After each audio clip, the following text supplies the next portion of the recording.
Welcome to the pod. Today we have the pleasure of hosting Shantanu Garg. He's a visionary designer and his work transcends boundaries. From the vibrant streets of Dubai to the historic lanes of Jaipur and the timeless beauty of Pisa, his designs are not just spaces but narratives that resonate globally while staying true to his Indian roots. Join us as we delve into yet another intriguing episode, and there are so many learnings from a design entrepreneur who's working globally. So, Shantanu, welcome to the pod. Thank you. You are my first Indian guest who works globally, and I would love to bring in the rich Indian culture. You grew up in Jaipur, so tell us a little bit about that.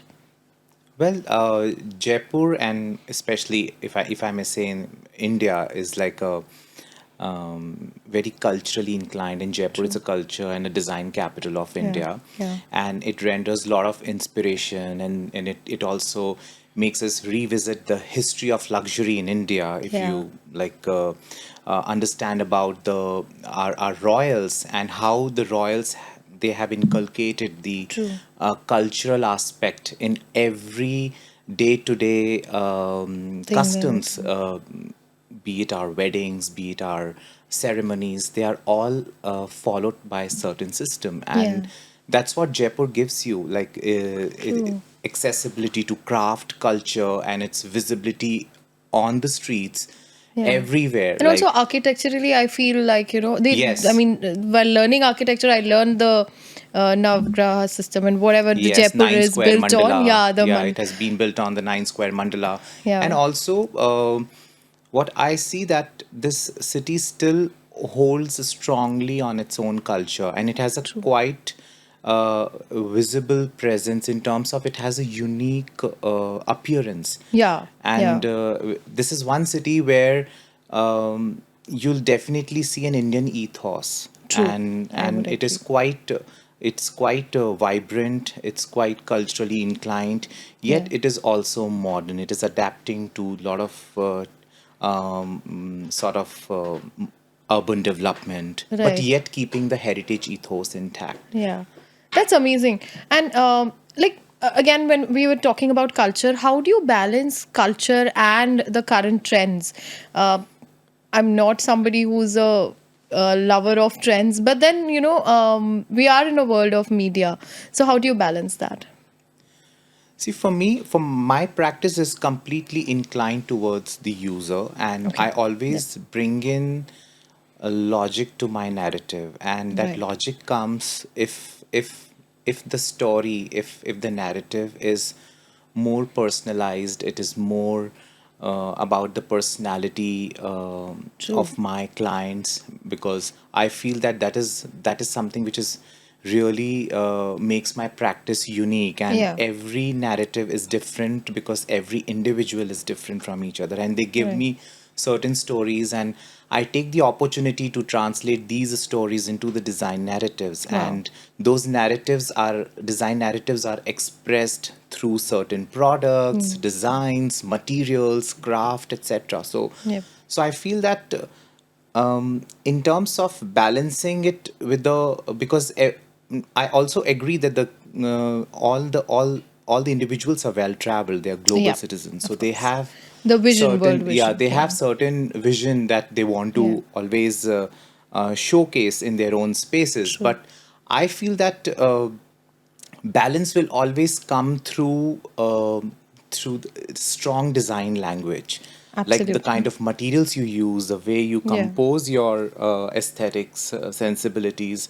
That's what creates that balance. Like Yeah. we do use a lot of, so visibly, if you'll see, my work is very Indian, but yet because of the finish, because of the quality, because of the use of materiality, Mm. because of use of techniques, modern techniques, more Right. industrialized products, we make our product more globally palatable, or our Right. designs more globally palatable.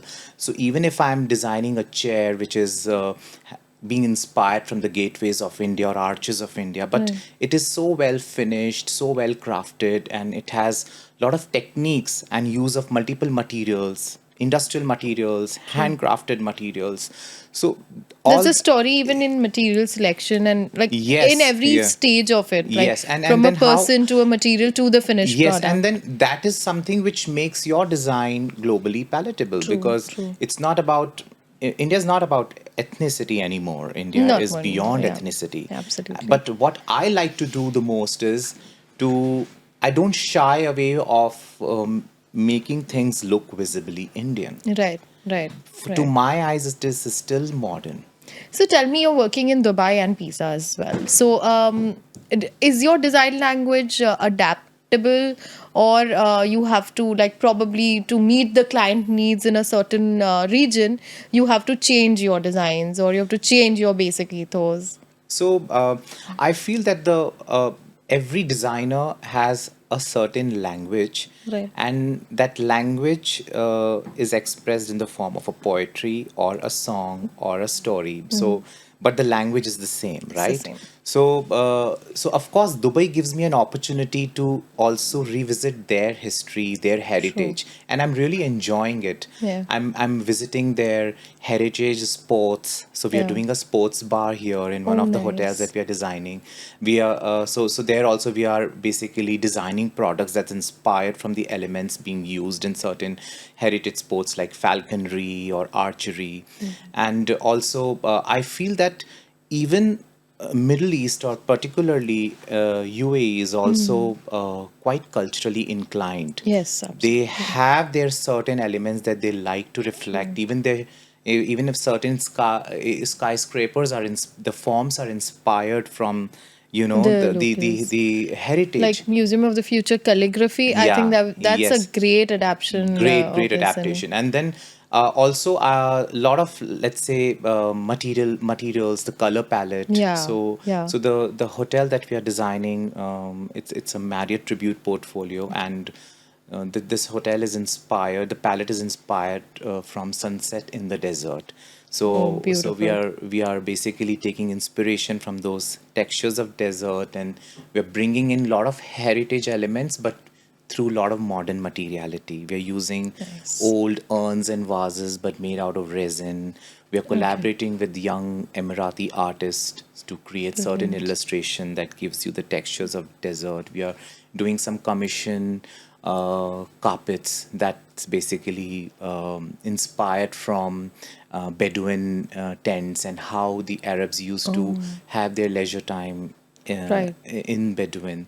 And also, we are taking inspiration from calligraphy, we are taking True. inspiration from a lot of other elements, and we are basically deriving certain products that tells that story, but keeping the overall canvas very modern so that it Fits into fits the into the, current scheme yeah, of the things. Yeah. cosmopolitan character of the city is also Yeah. respected. Wow. So there's a lot of research that goes into each product or each project that you come into. Yes. So tell me, how do you manage the back end team? Like with travel, with look, you're living an entrepreneur's life, and let me say that it's designpreneur that's being used these Yes, days. So yes. of course, all of us have to make money. Back in the day, creatives were not really focused on making money. So tell me, how do you do it? So our focus, like of course, team is really important, Yeah. and I am blessed with a great team. It's not only about the design team, but we have a large format at the management side, project management side, and we also have a lot of OEMs that we Okay. collaborate with, That's right. particularly for certain products. We also have a facility studio in Italy where my partner helps us in collaborating us with certain ateliers and furniture manufacturers and Right. certain lighting companies to basically produce certain products, Bespoke bespoke products. Yeah. products. So Yeah. that gives us the an Flexibility edgy also. international finish quality that Yeah. Italians are known for. Yep. Yet I keep my Indian Design ethos or a cultural sensibilities. ethos alive. Superb. So, of course, the team is really very important, and we like to focus on basically collab. If we believe in Yep. collaboration, and we have almost like 20 to 30 OEMs that works in for our lot of product development. Right. So from be it production of furniture to lighting to carpets to accessories to Everything you. installations, everything. And then it is a world of collaboration, as opposed to when probably you must have studied. Things were very different, right? Like, I mean, Yeah. give us a little bit of when you studied. Was your style always this maximalist? Uh, Tell me a little bit about that journey. So I definitely, when I was studying, it was a modern influence, and Right. it was always at the forefront. But I started as a modernist, Okay. and the usual practice was like whatever is available, just whatever is in your accessibility, just do designs accordingly. Right. Sometimes you have to be really pragmatic. True. But my clients gave me an opportunity to evolve further. And I got clients down south from Hyderabad, and they were the ones who were like they were global travelers, True. but yet they always respected their culture. So they always wanted a Yeah. modern house, but they always wanted to have a cultural Elements. reference in the in their spaces. So Wow. so that was the time when I suddenly realized that okay, design is not about just the each time we have learned in our schools about Right. balance in design, but Yes. for me balance is not about using a same philosophy. My balance is about confluence of philosophies. So I like to Right.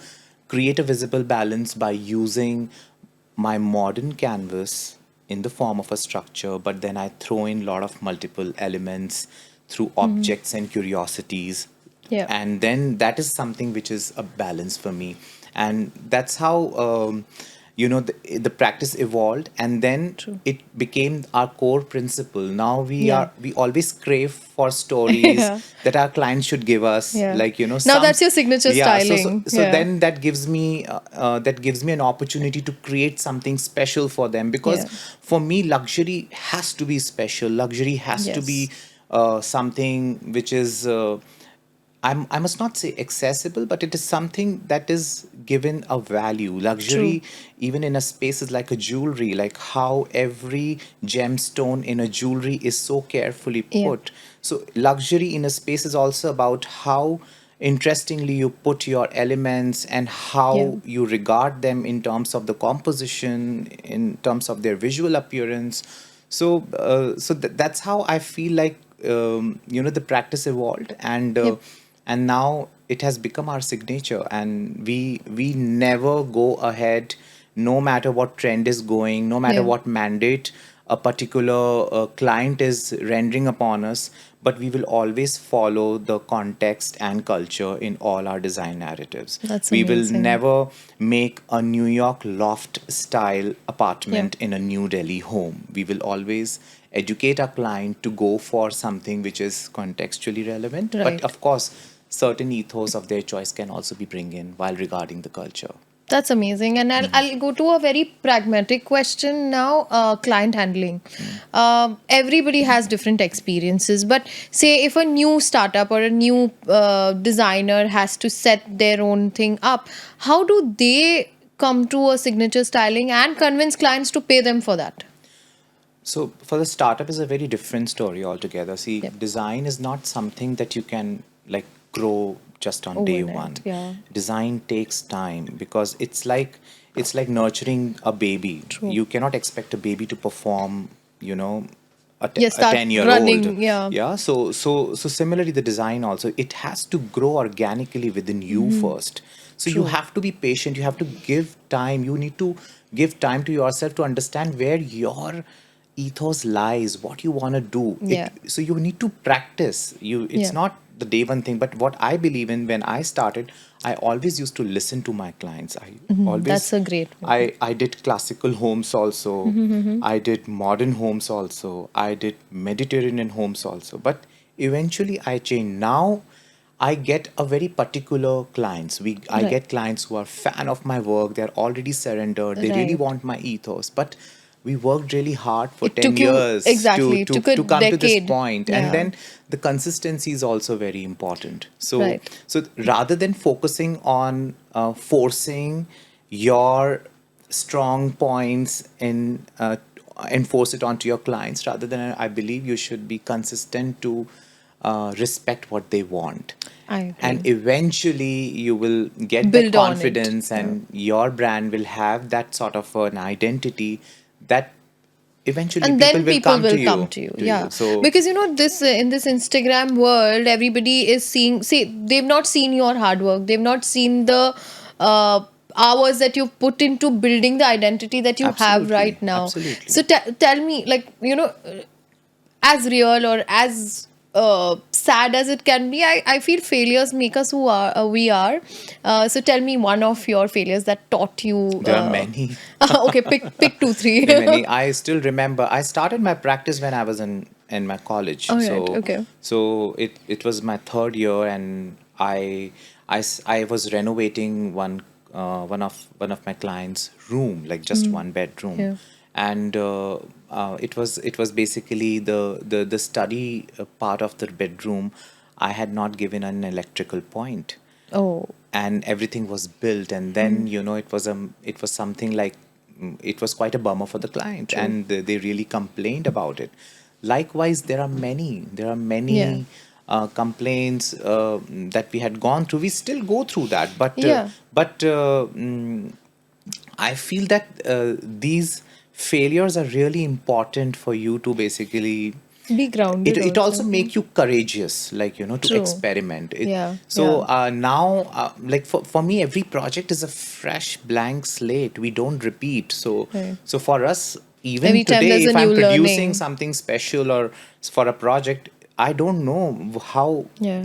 how powerful it is going to be, Yeah. visually. And So also that openness to experiment or to probably risk things comes after failures, right? of course, of course.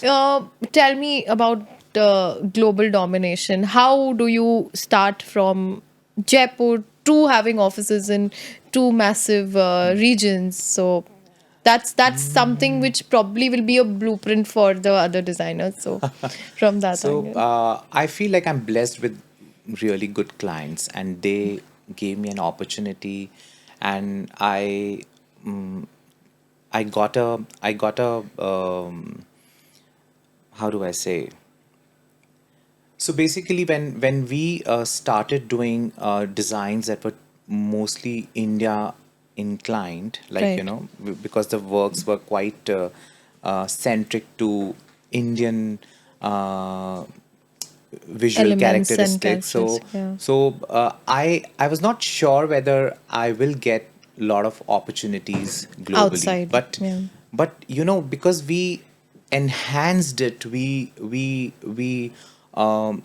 basically developed the designs in a way that they were so globally palatable. So I realized that when I got an opportunity in Dubai for the first time, my client was Bulgarian, Okay. and she really liked the way I use colors. Right. And we actually we are known for the use Use of of color in our colors. Yeah. spaces. So when she saw the way I'm using the hints and pops of colors, that was Yeah. something was catchy to her, not not the design part of it. So of course, what was your question again?